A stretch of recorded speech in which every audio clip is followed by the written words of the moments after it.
Hello students, good evening everyone. तो last time हम कर रहे थे पोजीशन टाइम ग्राफ। तो आई होप आपको वो शायद समझ में आए होंगे। ठीक है, ये जो काम हम कर रहे हैं अब प्योरली हम एनसीईआरटी और एचसी वर्मा से कर रहे हैं, तो लैंग्वेज थोड़ी सी डिफिकल्ट हो सकती है। ठीक है, तो आपको अब हम प्रिपेयर ही कर रहे हैं ताकि आप अच्छा काम कर सके, अच्छा सीख सके। ठीक है, तो शायद प्रदीप की बुक में आपको ये चीज़ें ना भी मिले, तो टेंशन लेने की ज़रूरत नहीं है आपको। ठीक है, जो काम मैं यहाँ पे करवा रहा हूँ आप उसको करते रहिए बस थोड़े दिन के लिए। ठीक है, जब ये चैप्टर कंप्लीट होगा तो आपको कम से कम 10 से 12 टॉपिक आपको ऐसे मिलेंगे जो आपको बुक में नहीं मिलेंगे। ठीक है, लेकिन वो कंपटीशन के लिए बहुत हेल्पफुल है। ठीक है, बुक के सारे टॉपिक होंगे, चिंता ना करो। ठीक है, आप धीरे धीरे बस थोड़ा सा ध्यान देते रहो बस, और डेली की वीडियो आप रूटीन में करो। ठीक है, अगर आपने एक भी वीडियो मिस कर दी तो इसका मतलब वहाँ पे काम बिगड़ जाएगा आपका। ठीक है, इसीलिए मैं आपके ग्रुप में डेली और बार बार यही कहता हूँ कि काम आप डेली रूटीन से करें, होमवर्क आप डेली चेक करवाएं। ठीक है, बीच बीच की वीडियो देखने से कोई उसका कोई फायदा नहीं है। ठीक है, एक जगह पढ़ लो लेकिन अच्छी तरह पढ़ लो वहीं पे। ठीक है, देखो लास्ट टाइम हम कर रहे थे पोजीशन टाइम ग्राफ। तो पोजीशन टाइम ग्राफ में मैंने आपको बताया था एवरेज वेलोसिटी, इंस्टेंटेनियस वेलोसिटी किस तरह निकालते हैं, कौन से का स्लोप लेते हैं, कौन से क्या करते हैं। ठीक है, तो बेसिकली आज हम करेंगे वेलोसिटी टाइम ग्राफ। देखो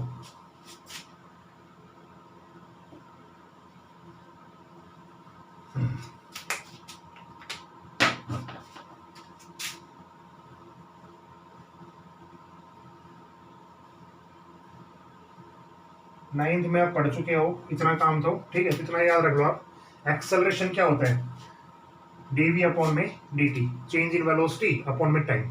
ठीक है, तो rate of change of velocity, इसको मैं ऐसा लिख सकता हूं, कल वाला ही काम आगे बढ़ेगा बस, और कोई फालतू काम नहीं। देखो इसको मैं क्या कह सकता हूं, slope of velocity time graph.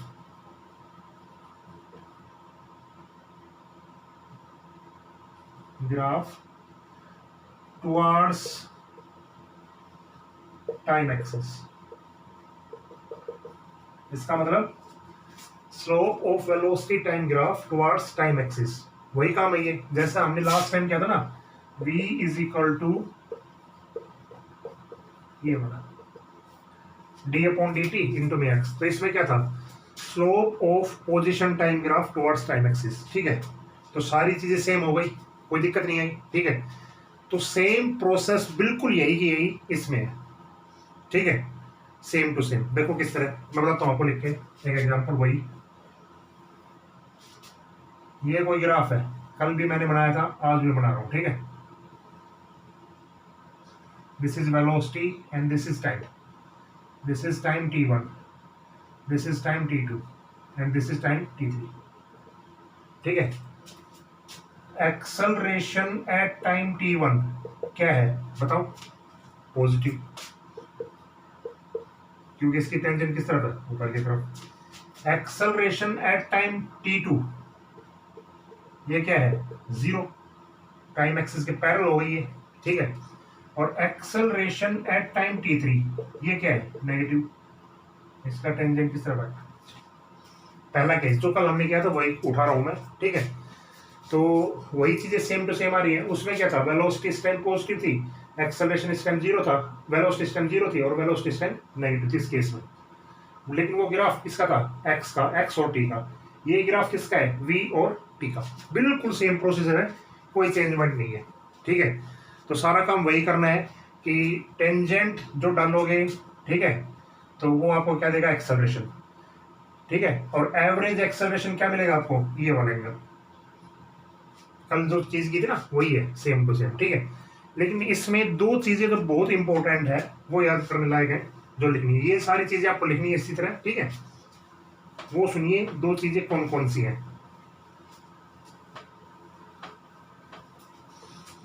पहली चीज, इफ वेलोसिटी, बहुत इंपॉर्टेंट काम है भाई, इसको ध्यान से देखना। ठीक है, if velocity and acceleration having both sign, having same sign,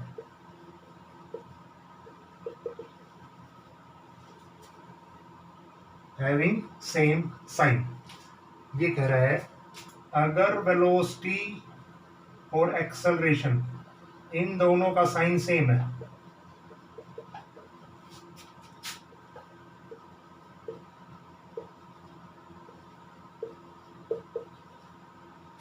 ठीक है, तो इन दोनों केस में स्पीड हमेशा इंक्रीज होगी। इसमें बहुत सारा कंफ्यूजन रहता है, काफी बच्चे उलझ जाते हैं इसी चीजों में, ठीक है। इन दोनों केस में स्पीड क्या होगी, इंक्रीज होगी। बिल्कुल सीधा मतलब है, देखो वेलोसिटी अगर पॉजिटिव होगी, एक्सेलरेशन पॉजिटिव होगा, ठीक है। मतलब क्या है, वेलोसिटी अगर पॉजिटिव होगी, एक्सेलरेशन पॉजिटिव होगा, तो स्पीड हमेशा इंक्रीज ही करेगी, बिल्कुल करेगी। आप मोटरसाइकिल पे जाते हैं, बस में जाते हैं, आप देखते भी हैं कि हम कहते हैं कि भाई अरे थोड़ी स्पीड से चला, थोड़ी स्पीड से चला। तो स्पीड से चलाने का मतलब क्या होता है कि हमने क्या किया है, उसके एक्सेलरेटर पे पैर रख दिया है, ठीक है, एक्सेलरेटर पे पैर रख दिया है, ठीक है। या गाड़ी में हो तो क्लिच उस पैर से करते हैं, ठीक है। तो इसका मतलब क्या है कि उसका हमने एक्सेलरेटर इंक्रीज कर दिया है, समझ गए। तो उस केस में वेलोसिटी बढ़ेगी और एक्सेलरेशन बढ़ेगी, तो दोनों चीज बढ़ेगी तो स्पीड भी बढ़ेगी, ठीक है। लेकिन जब हम वेलोसिटी को नेगेटिव करते हैं और एक्सेलरेशन को नेगेटिव करते हैं, तो सभी के माइंड में ये आता है कि एक्सेलरेशन को हमने कम किया है तो स्पीड तो डिक्रीज करनी चाहिए। देखो प्रैक्टिकल सोचे, देखो इन चीज़ों को कि आप सोच सकते हैं कि कोई चीज़ एक्सेलरेशन जिसका नेगेटिव होगा, ठीक है, तो उसकी स्पीड कैसी होगी, नेगेटिव होनी चाहिए भाई उसकी स्पीड। तो नेगेटिव का मतलब डिक्रीज होनी चाहिए उसकी स्पीड। लेकिन v नेगेटिव और a नेगेटिव का मतलब क्या है, स्पीड उस केस में भी क्या करेगी, इंक्रीज करेगी। एग्जाम्पल सुनो क्या है, देखो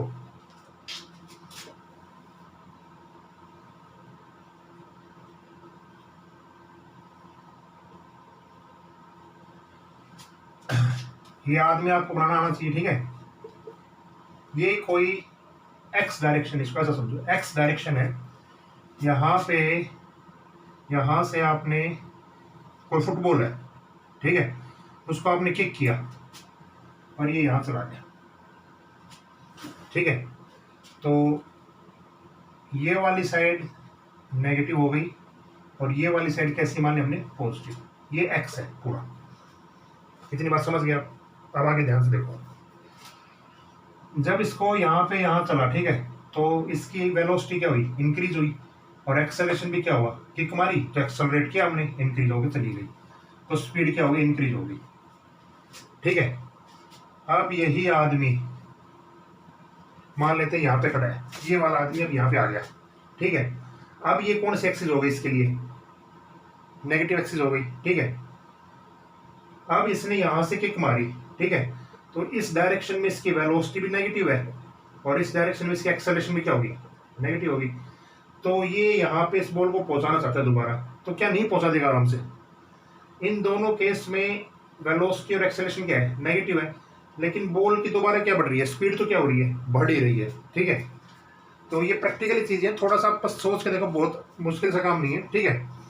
तो जब वेलोसिटी और एक्सेलरेशन दोनों के साइन सेम रहेंगे, ये बहुत इंपॉर्टेंट बात है, दोबारा सुन लो, जब वेलोसिटी और एक्सेलरेशन दोनों के साइन सेम रहेंगे तो स्पीड क्या करेगी, इंक्रीज करेगी। अब दूसरा पॉइंट देखिए आप,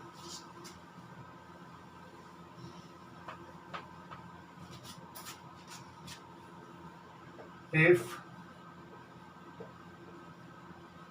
velocity and acceleration having different sign,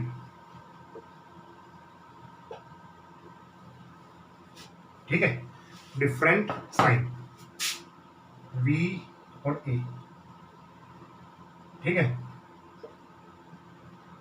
different का मतलब एक का पॉजिटिव होगा और एक का नेगेटिव होगा, या दूसरे का पॉजिटिव होगा दूसरे का नेगेटिव होगा, ठीक है। इस केस में क्या होगा, स्पीड क्या करेगी, डिक्रीज।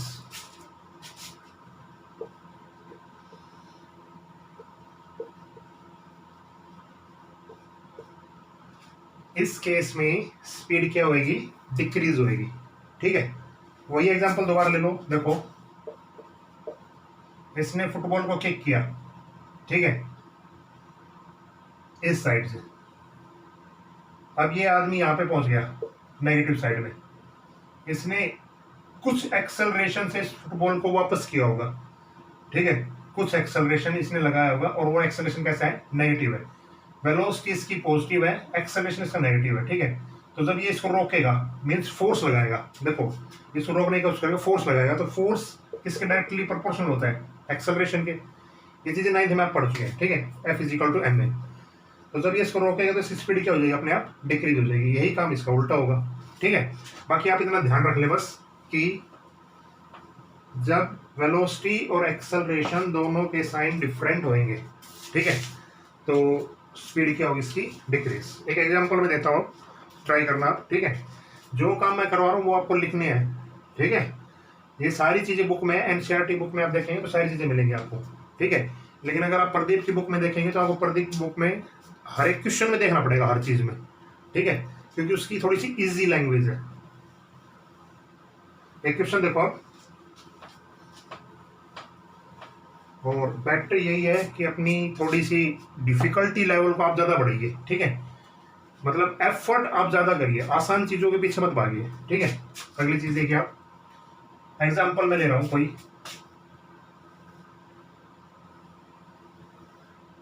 ये कोई वेलोसिटी टाइम ग्राफ है, ठीक है। इस वेलोसिटी टाइम ग्राफ में मैं 4 पॉइंट मान रहा हूं,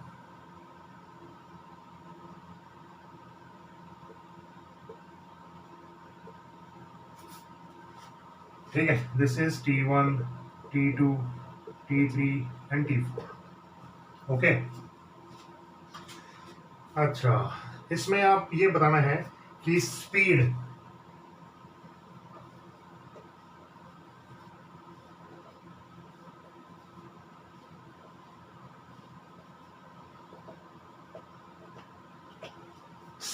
T1, T2, T3, T4 इनमें इंक्रीज कर रही है या डिक्रीज कर रही है, इसमें आपको ये चीज बतानी है।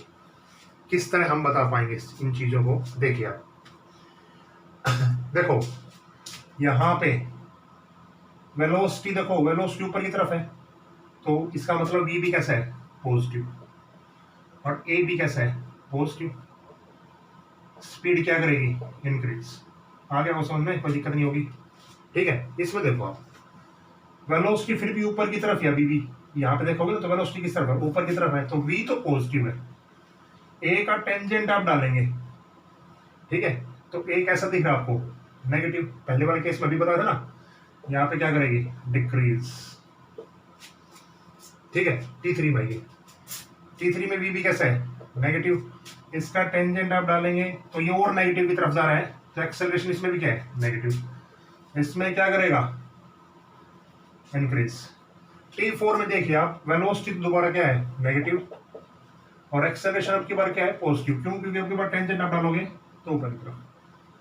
इसमें स्पीड क्या करेगी, डिक्रीज। बताइए, आसान काम था, मुश्किल काम नहीं था, समझ में आया होगा आपको, आया होगा समझ में, ठीक है। और सारा मतलब ये तो मैंने वैसे आपको बताया है बस कि ये 2 चीजें आपको किस तरह यूज करनी है इसमें, ठीक है। बाकी पोजीशन टाइम ग्राफ से बिल्कुल सेम टू सेम है, ठीक है। अच्छा, इसमें आपसे ये पूछ लिया जाए, अभी आप इसमें इनमें कंफ्यूज हो जाओ, देखो अभी जो पहला एग्जांपल मैंने लिखा था, अगर आपसे इसमें ये पूछ लिया जाए कि वेलोसिटी T1, T2 और T3 तीनों पे क्या है, ठीक है, एक्सेलरेशन तो आपने बता दिया था, वेलोसिटी क्या होगी, तो वेलोसिटी तीनों केस में कैसी है, पॉजिटिव है, ठीक है। मतलब वेलोसिटी तीनों केस में कहाँ है, ऊपर की तरफ है। अगर वेलोसिटी नीचे की तरफ होती तो कैसी होती, नेगेटिव। इस क्वेश्चन में मेरे दिमाग में आ गया तो मैंने आपको बता दी ताकि आप कंफ्यूज ना हो, समझ गए होंगे, ठीक है। इस चीज को समझ गए आप, ओके। इसके बाद हम आगे बढ़ते हैं, तो ये इतना ही करना है आपको, ठीक है। और सारी चीजें वही है, एक्सेलरेशन किस तरह निकालेंगे, एवरेज एक्सेलरेशन किस तरह निकालेंगे, जिस तरह वेलोसिटी और एवरेज वेलोसिटी निकालते थे ना, उसी तरह। अब एक तीसरी इक्वेशन और लेते हैं हम आज के लिए, ये तो दूसरी थी, इसको दूसरा नंबर डालना। पहला क्या था, पोजीशन टाइम, दूसरा क्या है, वेलोसिटी टाइम, और तीसरा देखते हैं आप, देखो क्या है। देखो ए इज इक्वल टू क्या होता है, डी वी अपॉन में क्या होता है, डी टी, डी अपॉन में डी टी वी, ठीक है। अच्छा इसको ऐसे लिखो, चलो मैंने dx से मल्टीप्लाई कर दिया, dx से ही डिवाइड कर दिया, इसको कर सकता हूं ऐसा। इसको मैंने रीअरेंज किया थोड़ा सा, dv अपॉन में dx और dx अपॉन में dt, इन दोनों को मैंने इंटरचेंज कर दिया, ठीक है। अब बताइए मुझे, देखो dv अपॉन dx तो ठीक है, dx अपॉन dt क्या होता है ना v, dx अपॉन dt क्या होता है v, ठीक है। तो एक इक्वेशन और आ गई अपने पास, v is equal to dv upon में dx, ठीक है। इसको मैं ऐसा भी लिख सकता हूं,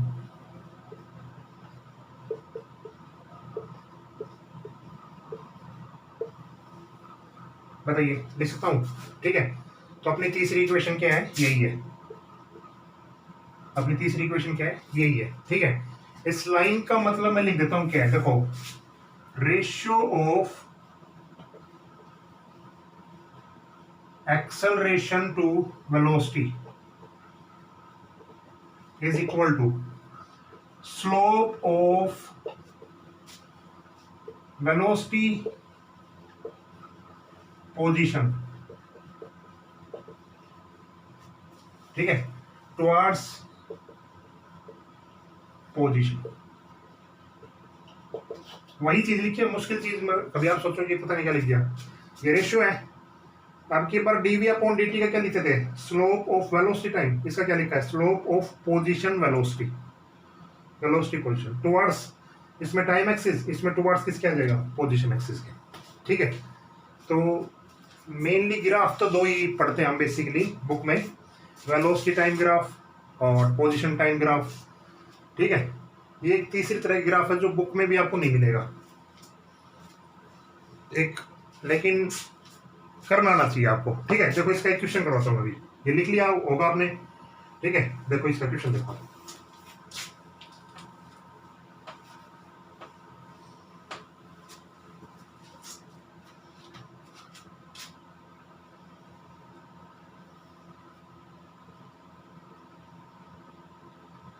ये है 3 मीटर, ये है 6 मीटर, ठीक है।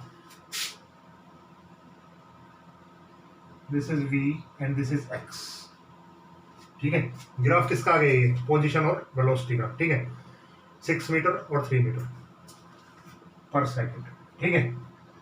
ग्राफ कुछ ऐसा है, ऐसा, ठीक है। कैसा मिल सकता है आपको, ऐसा ग्राफ है, ठीक है। अब इस पे आपने टेंजेंट डाली, वो टेंजेंट का एंगल यहाँ पे दे रखा है 37 डिग्री, ठीक है। आपको क्या करना है, find acceleration at x is equal to 2। बताइए क्या आप ये कर सकते हैं, बहुत इजी काम है, अगर आपने पिछली वीडियो भी देखी होगी तो बहुत आसान काम है। देखो बताता हूँ आपको, फॉर्मूला क्या देखो अभी, a अपॉन में v, क्योंकि ग्राफ किसका है, पोजीशन और वेलोसिटी का, और dv अपॉन में dx, ठीक है। आपको x इज इक्वल टू 3 पे निकालना है, और x इज इक्वल टू 3 पे वेलोसिटी कितनी है, 6 मीटर, कितनी है 6, भाई 3 पे आप वेलोसिटी देख रहे हैं तो 3 पे वेलोसिटी कितनी है 6, ठीक है। dv अपॉन में dx, स्लोप, स्लोप क्या देता है हमें, टेंजेंट, और टेंजेंट की यहाँ पे वैल्यू कितनी है 37 डिग्री, बस, ठीक है। तो a is equal to 6 into में 10, टेंजेंट ये 37, इसकी वैल्यू बताओ कितनी होती है, कल मैंने आपको बताई थी टेबल छोटी सी, बताइए। परपेंडिकुलर अपॉन में बेस, तो 3 अपॉन में 4, ठीक है। तो कितना आ गया देखो यहाँ से 2 3 9 अपॉन में 2, 4.5 मीटर पर सेकंड। बस इतना ही काम करना है, बस छोटी छोटी चीजें बस आपको याद रखनी पड़ेंगी, ठीक है। इस बात को समझ गए आप, ठीक है। तो ये ग्राफ तो केवल और केवल किस पे थे, डिफरेंशिएशन पे ग्राफ थे ये, ठीक है। अभी ग्राफ इंटीग्रेशन पे हो आएंगे, ठीक है। ये सिर्फ और सिर्फ किसका प्रोसेस था, डिफरेंशिएशन का, ठीक है। अब उससे अगली क्लास में किसके ग्राफ आएंगे, एक्स उसके इंटीग्रेशन के, ओके, ठीक है। तो डिफरेंशिएशन वाले 3 ग्राफ आपको समझ में आए, किस तरह आपको करने हैं, किस तरह आपको याद रखने हैं, क्या क्या चीजें आपको याद रखनी है मेनली, ठीक है। यहाँ पे जब भी आपका कंपटीशन या कोई भी एग्जाम आप बैठेंगे तो यहाँ पे आपको ग्राफ दिया हुआ मिलेगा, उस ग्राफ में आपको बस बताना पड़ेगा कि इसकी वैल्यू कितनी होगी, ये वेलोसिटी कितनी होगी, स्लोप में किस तरह हम देखते हैं, एवरेज में हम किस तरह देखते हैं, ठीक है। तो एक क्वेश्चन और करते हैं स्लोप का आज लास्ट, ठीक है।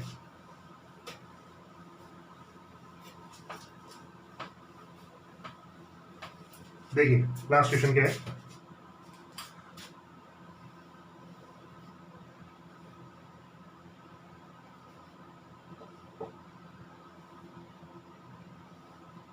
इस क्वेश्चन में भी आपको कुछ समझने को मिलेगा, बहुत अच्छा, ठीक है।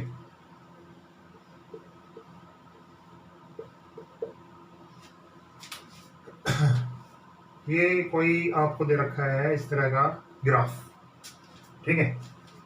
इसमें आपको ये बताना है कि कौन से पॉइंट की वेलोसिटी ज्यादा होगी, ए की या बी की,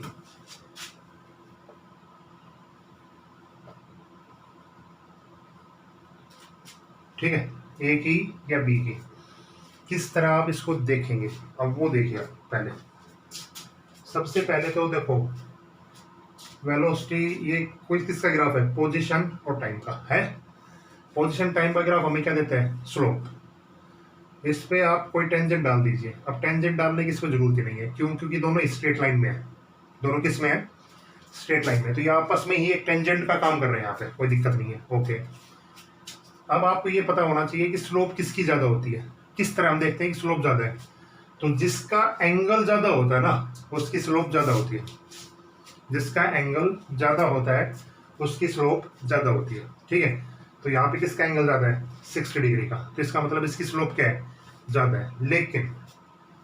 लेकिन छोटी सी बात जो मैं इसमें याद दिलाना चाहता हूँ आपको, वो देखिए क्या है, ये ग्राफ एक्स और टी के बीच में है, लेकिन यहाँ पे मैंने पोजीशन और ये टाइम है ना रिवर्स कर रखा है, दिख रहा आपको साफ साफ। रिवर्स करने का मतलब क्या है कि हमें तो सारा स्लोप किसके एक्सिस में चाहिए, टाइम एक्सिस में चाहिए, किस में चाहिए, टाइम एक्सिस में। इसका मतलब टाइम एक्सिस के साथ ये वाली चीज तो है 30 डिग्री, दिख रही है आपको साफ साफ, ये 60 था ना पूरा, तो बचा हुआ कितना बच गया 30, और बी के साथ आपको कितना दिख रहा है 60 डिग्री। किसका स्लोप ज्यादा है, बी का स्लोप ज्यादा है। ये जो चीज मैंने बताई, ये चीज आपको कुछ समझ में आई, ठीक है। ये छोटी छोटी चीजें बस आपको ध्यान रखनी है। इसमें बी का स्लोप क्या है, ज्यादा है, ठीक है। इसका मतलब बी की वेलोसिटी कितनी हो जाएगी, 10 60, और ए की वेलोसिटी कितनी हो जाएगी 10, ठीक है। ये वैल्यू आप बता देना कितनी होती है, 1/√3 कितनी होती है, ये देखिए। क्या ये चीजें आपको समझ में आई आज की, ठीक है। तो नेक्स्ट वीडियो में हम करेंगे इंटीग्रेशन ग्राफ के लिए, ठीक है। तो ग्राफिकल सेक्शन इंपॉर्टेंट है, नोवी वाला नहीं, आप ये भूल जाओ, ठीक है। जैसे प्रदीप की बुक में आपको दे रखा हुआ है कि इसका स्ट्रेट बनेगा, उसका वे बनेगा, ये एक याद करने के तरीके हैं, ठीक है। मतलब ये 9th में आप कर चुके हैं, ठीक है। आपको यहाँ पे क्या करना है, कैलकुलेट करना पड़ेगा ग्राफ में क्या चीज दे रखी है, किस चीज से हम देखें। तो 3 ग्राफ शायद आपको समझ में आ गए होंगे, अगर आप दोनों वीडियो अच्छी तरह देखी होंगी तो कोई दिक्कत नहीं आई होगी, ठीक है। नेक्स्ट वीडियो में हम करेंगे इंटीग्रेशन कैलकुलस, ठीक है। इसको जैसे मैंने लिखा है वैसे आप उतार लेना, ठीक है। धीरे धीरे आप बस पढ़ते रहिए, उतारते रहिए इन चीज़ों को, कोई दिक्कत नहीं आएगी, ठीक है। उसके बाद जब चैप्टर कंप्लीट होगा ना, तब आपको पता चलेगा कि आपके छोटे क्वेश्चन, कंसेप्चुअल क्वेश्चन और एनसीईआरटी क्वेश्चन, सारे क्वेश्चन अपने आप हो जाएंगे ऑटोमेटिक, ठीक है। लेकिन बस आपको ये काम करना है, ओके। गुड नाइट आज।